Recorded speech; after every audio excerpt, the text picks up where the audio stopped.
This video will try to explain how exposure works as quickly as possible.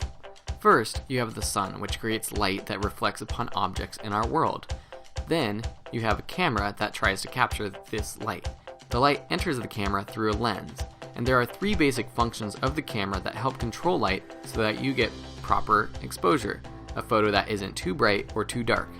First, there is aperture. The aperture, also referred to as the iris or f-stop, is the diameter of a hole inside your lens. The bigger the hole, the more light that enters. The smaller the hole, the less light. Big hole equals brighter image than a small hole. The confusing thing is that the smaller f-stop number represents a larger opening. For example, going from f1.4 to f2 decreases the size of the aperture, and therefore allows less light into the camera. So if it's very bright outside, you may have to decrease the size of the aperture, but that is actually increasing the f-stop number. The next function to control light is the shutter speed. Cameras have a shutter that opens and closes to allow light into the camera's body. The faster this opens and closes, the less light comes in.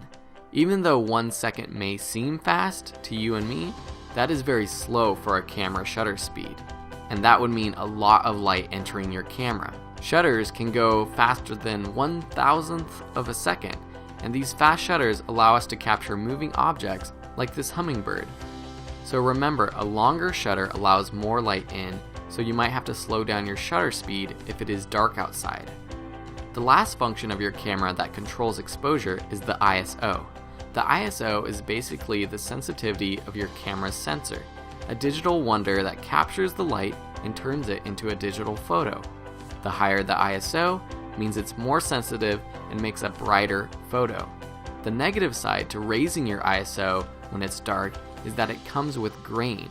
So the higher your ISO, the more grainy your photo will be. Depending on your camera, you'll be able to raise the ISO higher without getting grain. The art of photography is to balance these three functions, aperture, shutter speed, and ISO, to get proper exposure. And the Photography Masterclass dives deeper into each of these functions. But hopefully, now you already understand a little bit more about your camera and how to use the manual functions to get proper exposure.